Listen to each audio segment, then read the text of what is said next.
विद्यार्थीगण, आज आप लोगों को राष्ट्रकवि रामधारी सिंह दिनकर का जीवन चर्या, उनका जीवन परिचय और 10वां क्लास का बिहार बोर्ड का एक चैप्टर जो है 6ठा नंबर पद्य पाठ, इसका नाम है जनतंत्र का जन्म, उसके अध्ययन कराने जा रहे हैं। ध्यान दीजिएगा, इन्हें राष्ट्रकवि कहा गया है। राष्ट्रकवि किन्हें कहा गया है? दिनकर जी को। और इनका पूरा नाम था रामधारी सिंह दिनकर। क्या नाम था? रामधारी सिंह दिनकर। इन्हें छायावादोत्तर युग के प्रमुख कवि के रूप में जाना जाता है। छायावादोत्तर युग क्या है, इसके विषय में जानेंगे। छायावादोत्तर युग के प्रमुख कवि के रूप में इन्हें जाना जाता है। छायावाद के 4 स्तंभ प्रसाद निराला वर्मा पंत। प्रसाद मतलब जयशंकर प्रसाद, वर्मा महादेव वर्मा, निराला सूर्यकांत त्रिपाठी निराला और पंत सुमित्रानंद पंत। 4 कवियों को छायावादी कवि की संज्ञा प्राप्त है। हालांकि इसके अतिरिक्त और कई कवि हैं जो छायावाद कवि होने की श्रेणी में योग्यता रखते हैं, लेकिन उनका नाम हिंदी समिति की ओर से स्वीकृत नहीं है।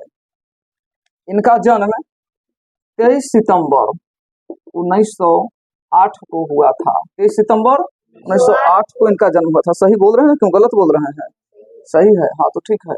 और इनका जन्म जो था सिमरिया नाम के गांव में हुआ था। कौन सा गांव? सिमरिया गांव है, बेगूसराय जिला, बेगूसराय बिहार में पड़ता है। और हम लोग पढ़ भी रहे हैं बिहार में। ये इतने प्रसिद्ध व्यक्ति थे कि रामधारी सिंह दिनकर के कारण ही इनके माता पिता का नाम बड़ा प्रचलित हुआ। ऐसे इनके माता पिता कोई खास प्रचलित व्यक्ति नहीं थे पहले, लेकिन दिनकर जी के कारण इनके माता पिता का भी ख्याति बढ़ गया। माता का नाम है मनरूप देवी। क्या नाम है? मनरूप देवी। और पिताजी का नाम होगा रवि सिंह। पिता कौन है? हाँ, रवि सिंह। इनकी विशेष उपलब्धि की बात अब केवल मौखिक रूप से आप सुने तो कहीं ज्यादा अच्छा रहेगा। हालांकि थोड़ा बहुत लाइए मिटाकर फिर से लिख दें। 1-2 डिस्प्ले लिखना भी जरूरी है, तो आप लोग समझेंगे कि कुछ लिखना नहीं आता है। अब क्या है, देखिए कपड़ा गिर गया, उठा लिया। तो क्या है, इनकी रचनाएं कौन कौन सी प्रसिद्ध है? इनकी रचनाओं में एक रचना का नाम है उर्वशी। कौन सी रचना है? उर्वशी देवराज इंद्र की एक स्पेशल अप्सरा है, उसी के नाम पर लिखा गया उर्वशी। तो उस उर्वशी जो रचना है इतनी लोक प्रासंगिकता को प्राप्त हुई, इसके नाम पर इन्हें ज्ञानपीठ पुरस्कार प्राप्त हुआ। दिनकर जी को कौन सा पुरस्कार मिला? ज्ञानपीठ पुरस्कार प्राप्त हुआ। एक इनकी रचना है जिसका नाम है संस्कृति के 4 अध्याय। संस्कृति के 4 अध्याय। ये संस्कृति के 4 अध्याय ऐसा पुस्तक जिस पर इन्हें कौन सा पुरस्कार मिला था? संस्कृति के 4 अध्याय पर ज्ञानपीठ नहीं, साहित्य अकादमी पुरस्कार मिला था। साहित्य अकादमी पुरस्कार इन्हें मिला था। इनकी एक रचना का नाम है रश्मि रथी। ये क्या है?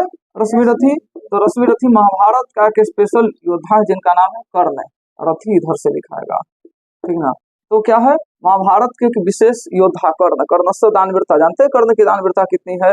जो कवच कुंडल देवराज इंद्र को दे दिए थे अपना जीवन मौत को समझते हुए भी। तो कर्ण के नाम पर स्पेशल एक किताब लिखा गया जिसका नाम है रश्मि रथी।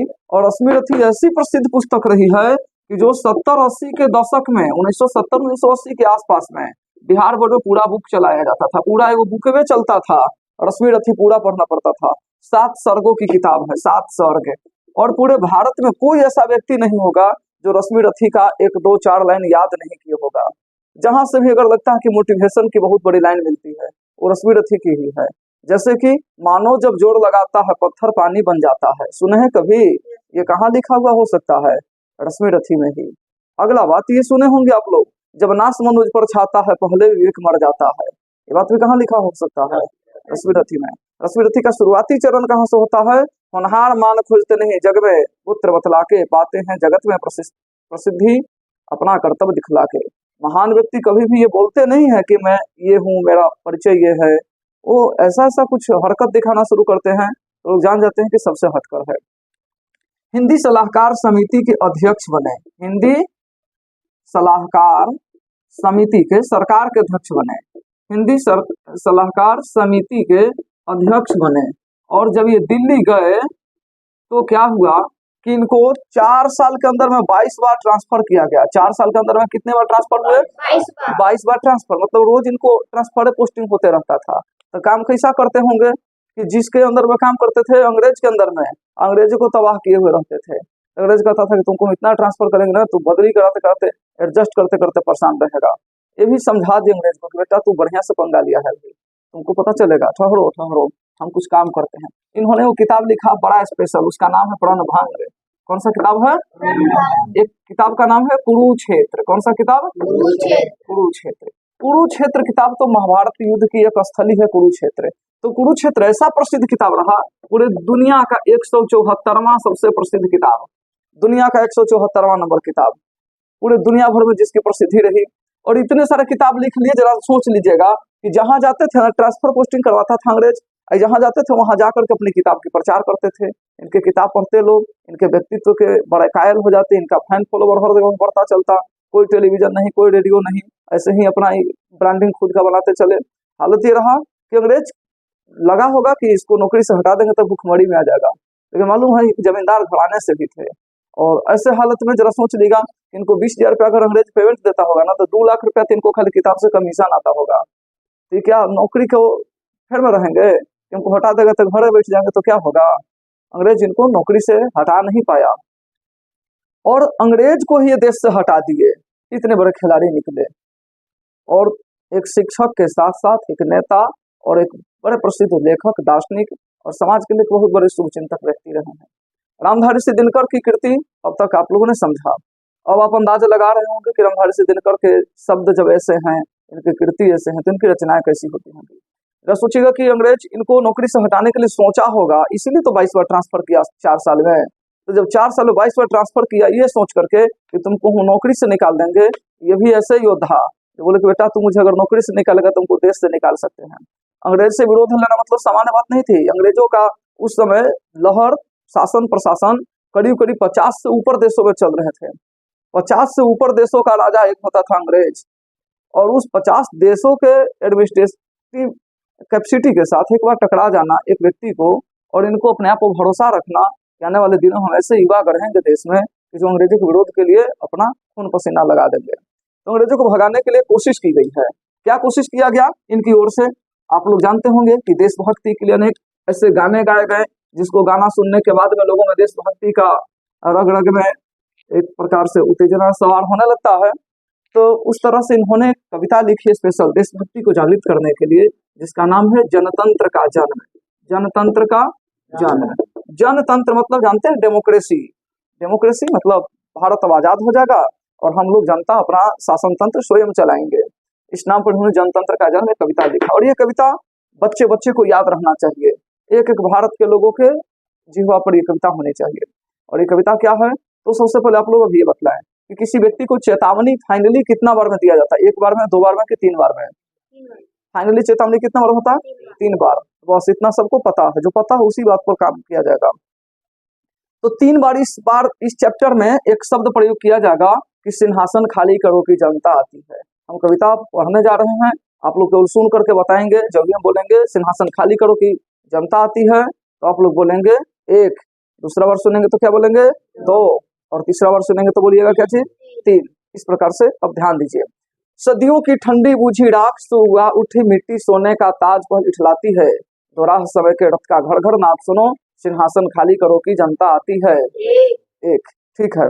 जनता, हाँ, मिट्टी की अबोध मूर्ते वहीं, जाड़े पाले की कसक सदा सहने वाली, जब अंग अंग में लगे हों सांप चूस रहे तभी न वो खोल कोई दर्द कहने वाली। जनता, हाँ, बड़ी लंबी जिंदगी वही कसम, जनता सचमुच ही बड़ी वेदना सहती है, सो ठीक मरक आखिर इस पर जनमत क्या है प्रश्न गुर जनता इस पर क्या कहती है। मानो जनता हो फूल जिसे एहसास नहीं, जब चाहो तभी उतार सजा लो दोनों में, अथवा कोई दूध वही बालक जिसे बहलाने को जंतर मंतर सीमित हो 4 खिलौनों में। लेकिन होता भूडोल बवंडर उठते हैं जब जनता को पाकर लुट चढ़ाती है, दोराह समय के रथ का घड़घड़ नाद सुनो, सिंहासन खाली करो की जनता आती है। हुंकारों से महलों की नींव उखड़ जाती है, सांसों के बल से ताज हवा में उड़ता है, जनता के रोके राह समय ताव कहाँ, वो जिधर चाहती काल उधर ही मुड़ता है। अब 2 शताब्दियों सहस्त्राब्द का अंधकार बीता, गवाक्ष बढ़ के दह के जाते हैं, यह और कोई नहीं जनता का स्वप्न जय चिर तीर का वक्ष उमड़ते आते हैं। सबसे विराट जनतंत्र जगत का आप पहुंचा, 33 कोटि हित सिंहासन तैयार करो, अभिषेक आज राजा कहीं प्रजा का है, 33 कोटि जनता के सिर पर मुकुट भरो। आरती ले तू किसे ढूंढता है मूर्ख, मंदिरों राज प्रसादों में तहखानों में, देवता के सड़कों पर गिट्टी तोड़ रहे, देवता मिलेंगे खेतों में खलिहानों में। फावड़े और हल राजदंड बनने को है, धूसरता सोने से श्रृंगार सजाती है, दोरा समय के रथ का घर घर नाच सुनो, सिंहासन खाली करो कि जनता आती है। कितना बार सुने अपने? 3 बार। तो मतलब दिनकर जी के शब्द ये बात बोला जा रहा है कि सिंहासन खाली करो कि जनता आती है। एक बार में अल्टीमेटम हो गया कि अब तैयार रहो, सिंहासन खाली करने के लिए बोरिया बिस्तर बांध लो, अब देश हम लोग खुद चला लेंगे। दूसरा बार में कहा गया, बोले तो उस टाइम याद आया कि नहीं याद आया, ठीक है, अंग्रेज पड़ा होगा कि नहीं, हमको नहीं याद आ रहा है। तीसरा अटैक में फाइनली डिसीजन होगा कि तुमको देश छोड़कर जाना ही पड़ेगा। क्या है, अभी कविता का अर्थ पर हमें चर्चा करनी है। बहुत ज्यादा देर तो नहीं हो गया, पढ़ लेंगे ना पूरा, ठीक है। सुनिए, सदियों की ठंडी बुझी राख सुगा उठी, इस चैप्टर का सारांश मतलब जो है लाइन बाय लाइन हम अर्थ बोलने जा रहे हैं, ध्यान से सुनिएगा। सदी मतलब 100 साल, सदियों कई सौ साल की ठंडी बुझी राख, राख का मतलब जो ईंधन जलने के बाद अवशेष के रूप में बच जाता है उसे क्या कहते हैं, राख। तो राख शब्द से यहाँ पर बूढ़े लोगों को तुलना किया जा रहा है कि जो जिनकी जवानी समाप्त हो गई, जो वृद्धावस्था में पड़ चुके हैं, उन लोगों के अंदर भी एक प्रकार का सुगुगाहट आ गया, उनके अंदर भी एक प्रकार की ऊर्जा शक्ति जागृत हो गई है। किस चीज की ऊर्जा शक्ति है? तो देश को आजादी दिलाने की ऊर्जा शक्ति है। और वो किस में है? तो वैसे बूढ़ों में है जो लोगों को तुलना किया जा रहा है कि सोने मिट्टी का ताज कहलाती है। मिट्टी मतलब भारत माता, और सोना मतलब बेटा का पर्यायवाची। कोई बेटा जब नाज जाता है माता उसको मनाने जाती है, बहलाने फुसलाने, बेटा सोना जैसा बेटा मेरा, खा ले बात मान ले, कल तुम्हें बाजार घुमा दूंगी। इसका मतलब बेटे को सोना से तुलना किया जा रहा है। हालांकि बेटी को चांदी से नहीं तुलना किया जाता, लेकिन बेटा को सोना कहा जाता है, ऐसा सुने हैं हम। तो क्या रहा कि मिट्टी सोने का ताज पहल इठलाती है, भारत माता अपने वीर सपूतों को प्राप्त करके गौरवान्वित अनुभव कर रही है। माताओं का गौरव कब बढ़ेगा? जब उनके बच्चे कुछ अच्छा काम करेंगे। इसीलिए भारत माता अपने वीर सपूतों को प्राप्त करके इठलाई है। और प्रत्येक घर घर से यही आवाज आ रही है कि सिंहासन खाली करो की जनता आती है, क्योंकि हर एक लोगों को इस प्रकार के राष्ट्रीय चेतना की जागृति देने वाली कविता याद हो गई। और इस कविता की मूल ध्वनि यही है कि सिंहासन खाली करो जनता आती है। अब जनता है कौन? जनता का मतलब हम आप सर्वसामान्य सभी वर्ग के लोग, ये सभी जनता के इकाई हैं। तो जनता कैसी है यहाँ की? तो लिखा कि मिट्टी की अबोध मूर्ति वही, भारत की जनता मिट्टी की मूर्ति के समान है, अबोध जिसमें कोई प्रकार का ज्ञान नहीं है, जाड़े पाले की कसक सदा सहने वाली, ठंडा गर्मी बरसात की विभिन्न प्रकार के प्राकृतिक और मानवीय आपदाओं को भी जो सहन करती है, ठीक है, ये सबको सहन कर लेती है। जब एक साथ कई अंग अंग में सांप भी डसने लगेगा तभी कभी मुंह खोल करके दर्द नहीं कर सकती, इतना सहनशील अपनी जनता है। इसका मतलब केवल सहनशील नहीं, इतनी मजबूत भी है कि सांप के दंश को भी सहन करने की क्षमता जिसमें है। अन्यथा किसी को तो एक चींटी भी काट लेती है तो छटपटाने लगता है। तो ये बात लिखा हुआ है। जनता, हाँ, बड़ी लंबी जीव की वही कसम। जनता बार बार, भारत की जनता झूठे वादों में फंस जाती है, सरकार के जुमलेबाजी भाषणों में चक्कर खाकर फंस जाती है। इस लिखा जनता सचमुच ही बड़ी वेदना सहती है, जनता बार बार बहुत कष्ट सहती है। लेकिन इसका मतलब क्या हुआ? इस पर जनमत क्या है? जनमत, जनता का मत क्या है प्रश्न। जनता इस पर क्या कहती है? बहुत रहस्यमय प्रश्न है कि जनता क्या कहना चाहती है। कि हम जैसे जी रहे हैं दुखी जिंदगी, ऐसे ही जीते रहेंगे कि कभी क्रांति करके हम सुखी जिंदगी के लिए पहल भी करेंगे? इसलिए आगे लिखा जा रहा है, जब चाहो तभी उतार सजा लो, मानो जनता फूल जैसे एहसास नहीं। जनता को सरकारें या राजा जो भी हो, शासन व्यवस्था में जुड़े हुए लोग, ये लोग फूल और दूध मुही बच्चा समझते हैं। फूल जो इतना कोमलता का प्रतीक है कि जब कोई चाहे तो उतार कर हाथों में लेकर चल सके, उसको तोड़कर मरोड़ कर फेंक दे, सजा ले, कुछ भी करे। तो फूल जैसे किसी को कुछ बोल नहीं सकता, उसी प्रकार से भारत की जनता भी आज लाचार बनी ही लगती है। और दूधमुही बालक, जो बच्चा केवल दूध पीकर कर रहता है, उसको क्या ज्ञान? उसको रस्सी धरा दीजिए, सांप धरा दीजिए, लोहा का गोला अंगारा धरा दीजिए या रसगुल्ला धरा दीजिए, उसको कोई भेद नहीं है, पता नहीं है। इसी प्रकार से भारत की जनता ऐसी अनभिज्ञ है। तो लिखा जा रहा है, मानो जनता फूल जिसे एहसास नहीं, जब चाहो तब उतार से डालो दोनों में, अथवा कोई दुधमुही बालक जिसे बहलाने को जंतर मंतर सीमित विचार खिलौनों में। छोटे बच्चे को हंसाने के लिए, बहलाने के लिए कोई ज्यादा उद्यम करने की आवश्यकता नहीं, उसको बस एक छोटा सा गिट्टी ईंट पत्थर कुछ भी दे दीजिए, झुनझुना जैसा धरा दीजिए, उसको दिखाकर रस्सी का टुकड़ा रख दीजिए, बाबू रे इधर मत आना नहीं तो काट लेगा। बच्चा डर रहा, उसको क्या ज्ञान? उसी प्रकार जनता को लोग मासूमियत का फायदा उठा रहे हैं। इस पर जवाब देने के लिए कौन तैयार होगा? दिनकर जी की प्रेरणा में हम सब लोग तैयार होंगे। आगे लिखा है, ये सब तो है, लेकिन होता भूडोल बमंडल उड़ते हैं जब जनता को पाकुल बड़ी बड़ी जाती है। ये सब ठीक है, लेकिन जनता जब चाहे तो एकता के साथ अगर सांस छोड़े अगर जनता एक साथ होकर के केवल गाड़ी भर दे तो क्या क्या हो सकता सो लिखा हुआ है। लेकिन होता भूडोल बवंडर उठते हैं, भूडोल भूकंप आ सकता है, बवंडर उठ सकता है, तूफान आ सकता है, जब जनता एक बार कुपित होकर के केवल भौहें टेढ़ी कर दे। और इसलिए दो राह का मतलब होता है, दो राह मतलब गिव मी टू वेज, ठीक ना, हमें दो रास्ता दो। नहीं तो दो राह मतलब क्या हुआ, दो राह दो विचारधारा, ठीक ना। दो राह का मतलब रास्ता और दो राह का मतलब दो विचारधारा। किसी बाप के तीन बेटे हैं, बोलता कि इसमें दो लड़का दो राह चल रहा है, तीन लड़का तीन राह पर चल रहा है। राह पर ऐसा मतलब ये नहीं हुआ कि एक बक्सर जा रहा है, एक फतुहल जा रहा है, एक पटना की ओर मुड़ गया, ऐसा नहीं। दो राह का मतलब अलग अलग विचारधारा, एक ही संस्कृति को मान रहा है, कुछ सभ्यता को मान रहा है, एक इस पढ़ाई को अच्छा कह रहा है। तो राह मतलब धारा और राह मतलब रास्ता। तो दो विचारधाराओं के टकराव है, दो राह का टकराव नहीं। ये न सोचिएगा कि भारत और पाकिस्तान के रास्ता का टकराव था, रास्ता का टकराव नहीं था। यहाँ इस चैप्टर के अनुसार जो है दो विचारधाराओं के टकराव है, भारत के विचार एक अंग्रेजों के विचार। इसके टकराव में यही आवाज आ रही है प्रत्येक घर से, सिंहासन खाली करो कि जनता आती है। हुंकारों से महलों की नींव उखड़ जाती है। जब जनता एक बार केवल कह दे कि लड़ाई के लिए तैयार है तो कह दिया तो क्या हो सकता है, महलों की नींव उखड़ जाती है। तो नींव उखड़ जाएगा महल का तो बिल्डिंग का रहेगा हवा में, बिल्डिंग भी गिर जाएगा। इसलिए बड़ी प्रतिष्ठा से बोला गया है कि महलों की नींव उखड़ जाती है। ये नहीं बोल रहे कि छत गिरा देंगे, खिड़की कबाड़ देंगे, दरवाजा तोड़ देंगे, ऐसा नहीं बोलना है। बड़ी इज्जत में बोल रहे हैं बेचारे दिनकर जी कि महलों की नींव उखड़ जाती है। नींव उखड़ जाएगा तो बिल्डिंग कौन सी तो रहेगा, गड़बड़ हो जाना सीधे। महलों की नींव उखड़ जाती है, 700 से ताज हवा होता है। ये नहीं बोल रहे कि राजा राजा नहीं रहेगा, ना ना, ठीक है रहे तू अपने जगह पर, लेकिन जब जनता एक बार सांस लेकर के सांस छोड़ दे तो राजा का मुकुट हवा में उड़ जाएगा। और मुकुट या टोपी यही तो पदासीन पदाधिकारी का मूल प्रतीक होता है।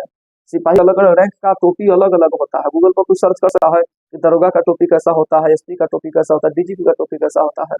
सबका एक नहीं ना होगा, कुछ अंतर होगा ना। तो ये क्या है, मुकुट जो राजा के होते थे वही अलग अलग होते थे। तो जनता जब एक बार सांस छोड़ दे तो राजमुकुट हवा में उड़ जाएगा। और क्या हो सकता है, हाँ, जनता के रोक दे कोई रास्ता, इतना शक्ति किसी में नहीं है। जनता जब खड़ी हो जाए ना तो काल को भी रास्ता बदल करके चलना पड़ेगा। ये जनता की इतनी मजबूती है। अब्द मतलब साल, अब्दो शताब्दियों सहस्त्राब्द का अंधकार, एक साल, सैकड़ों साल, हजारों सालों का जो अंधकार का युग है, भारत में गुलामी की जो प्रथा चलती आ रही है, इसको समाप्त कर देना है। और एक प्रकाश पुंज जैसे घनघोर अंधियारे को, कलेजा को चीरते हुए अपनी उपस्थिति दर्ज कराता है, लोगों के अंदर दृष्टिगोचर पैदा करता है। उसी प्रकार से अब ये सब समाप्त हुआ। अब हम सभी लोग भारत को आज़ादी दिलाएंगे और भारत को हम लोग पुनः सोने की चिड़िया या जो इसकी संपन्नता थी पुनः गौरवान्वित लौटाएंगे। आगे लिखा है कि सबसे विराट जनतंत्र जगत का आप पहुंचा 33 कोटि हित सिंहासन तैयार करो। सबसे विराट, दुनिया का सबसे बड़ा अगर जनतंत्र, दुनिया का सबसे बड़ा जनतंत्र अगर कहीं है तो भारत में है, क्योंकि 33 करोड़ लोग यहाँ एक पार्टी में हैं। 33 करोड़ लोग एक साथ चाहते हैं कि देश आजाद हो जाए। तो 33 करोड़ लोग एक साथ खड़ा है कि हम देश को आजादी दिलाएंगे।